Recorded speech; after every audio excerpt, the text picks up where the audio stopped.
Hi folks, welcome back. Another quick how-to today. We're just going to make a simple but pretty elegant clothes hook, or any kind of hook, wall mounted. And for that we're going to use a piece of old fence that we took down a fence last year and replaced it, and this is part of it. So we're going to clean this edge up a little bit, or this face up a little bit, and a branch that literally found in the woods. It's fairly strong stuff, I don't know what it is. It was just lying on the ground, but it's extremely strong. So again, for no money, hopefully we're going to make something very elegant. Stay tuned.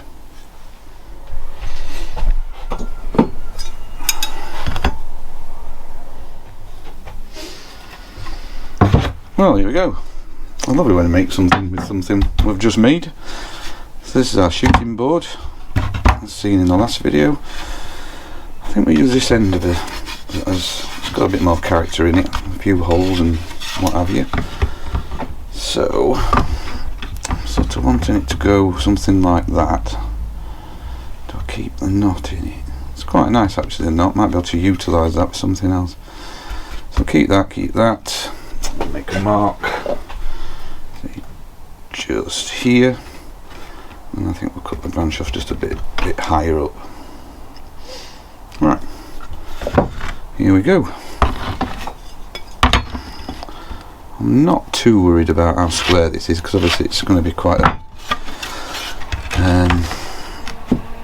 rusticy type thing. That's my thing. It generally means cheap. I think I'll just get rid of a non-slip because I don't want to catch it with the saw. Here we go again.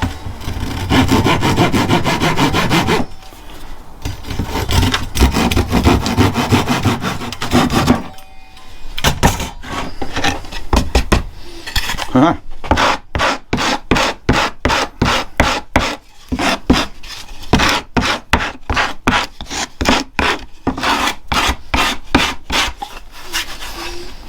Already useful, see?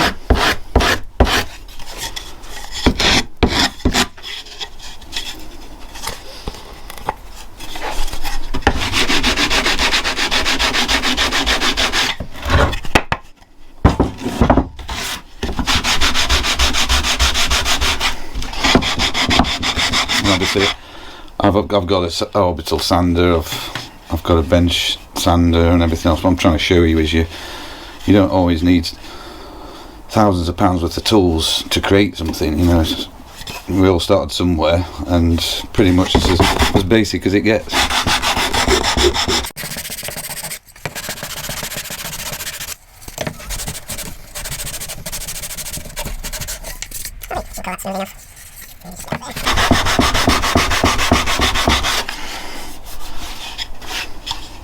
Yeah, it's that. Let's have a look at that. Okay.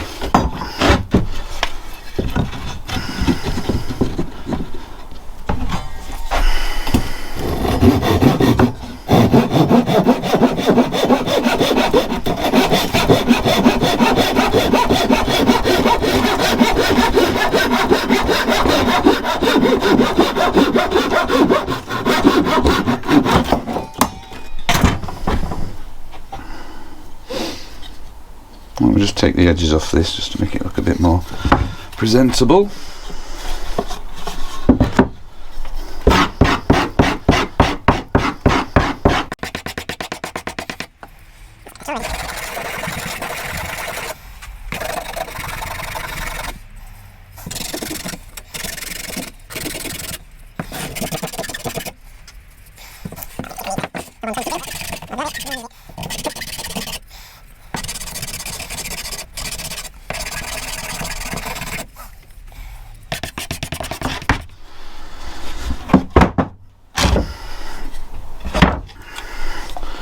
So how I think I want this to work is I want this to sort of sit against the backboard. So for that we need to try and flatten this out as much as we can. I can just simply screw it on once it's ready, but obviously that bit's sort of playing havoc.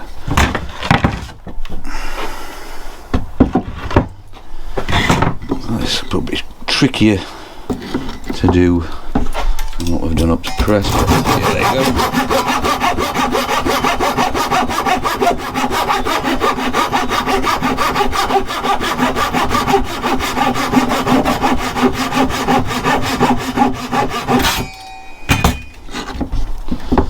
Here.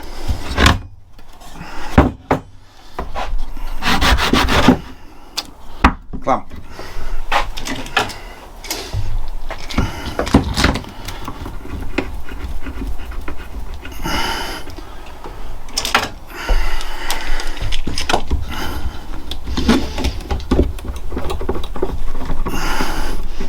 Two clamps.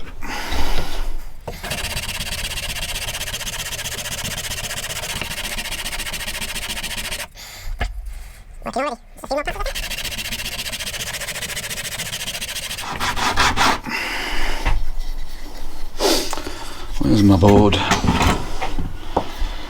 Yes, that's sitting nice on there now.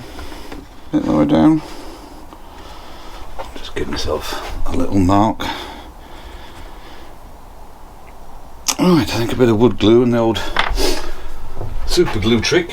Like I said, the super glue gives you this instant grab using the activator, but the wood glue gives it a much better bond over time, but obviously it takes a little while to go off. Not too much, I don't want it squidging out everywhere. So we'll set this in position using my mark, roughly centered up. Do I like that? Do I like that? Maybe over his head. Okay, and then the activator sets the CA glue, super glue, whatever you want to call it, in just a few seconds. It's already got it, look.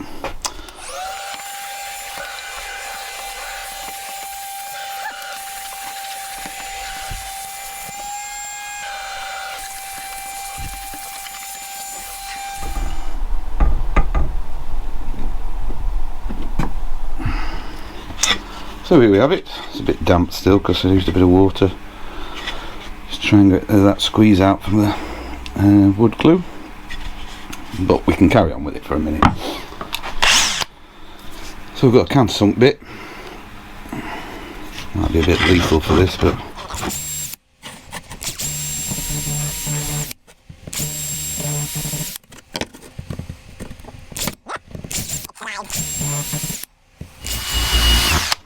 I've seen a lot of the mainly the American sort of woodworkers using a countersink bit that I can't seem to find over here. It's like quite a big thing. I think it has a stop on it, so you can only countersink it the same every time, whereas with this one obviously you can just keep going until it hits that. But I've not gone mad, but I just can't seem to find them. Sort of usual channels, YouTube, eBay or Amazon or anything. It's just these sort of traditional ones. So anybody out there knows where they come from, I appreciate it. Right, that's our 4 mounting screws, and now we need to screw this to this. So because I've not got a massive amount of depth, it's more on that one than there is on that one, so I do want to countersink this and pre-drill it. Obviously I don't want it to come out the other end, so you get countersink bit, the ones I've got anyway. I have a little Allen screw here, so I can do that and you can push your bit in. It doesn't go all the way, but it goes far enough that we're not going to see it popping out the other side. Okay, in we go.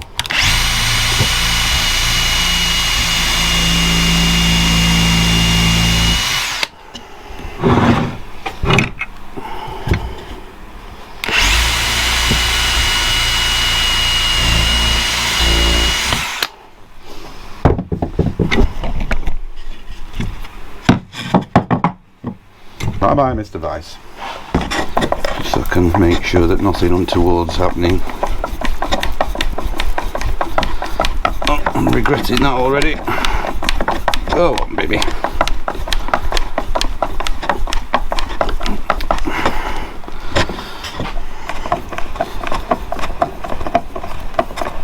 Oh, it's biting now. It's tough stuff. The branch I've got. Locking the mic. And voila. There we go. He's back with his friend. Obviously you can use whatever you want, but I do like it's a kind of a semi-matte satin maybe finish. I don't know. Right. So sorted again. I actually got some gloves out this time. So let's use them. Right then, there we go.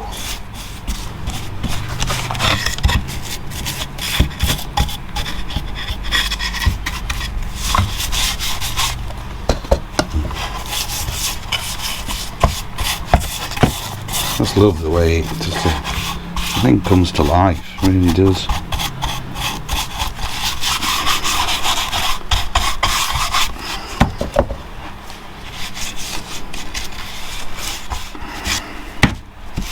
And it's pretty quick at drying really as well. I think I follow a guy called Rustic David. I think he's based in Israel, I think, but he's obviously English as well to a certain degree, but I think his videos come from Israel. Again, I'll try and grab hold of it. He's just moved workshops. So we did a big workshop tear down, and he's gone somewhere new, and I'm not seeing him for a bit. I presume he's busy getting all that together, but he runs a wood workshop. Get some on the back as well, in wherever. And he sort of, on one of his videos, shows you how to make your own Danish oil, which I think it's a mix, if I remember, turpentine and yacht varnish, I think. So I think that's basically what's inside this stuff. And we've got everything. Can anybody see any bits of it? Oh, you didn't tell me about that bit, did you? Bit of dimpling in there. Bit of dimpling in there. Right.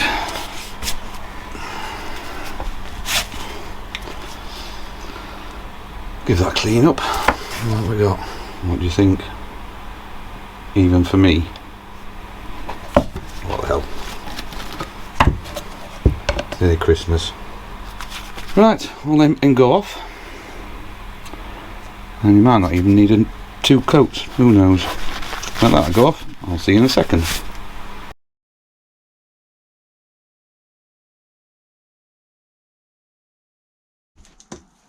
And here we are, mounting the lovely thing.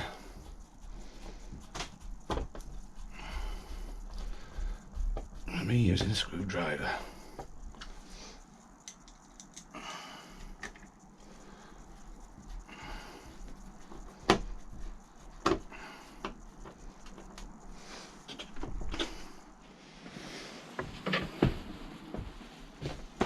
And we have it. See you next time.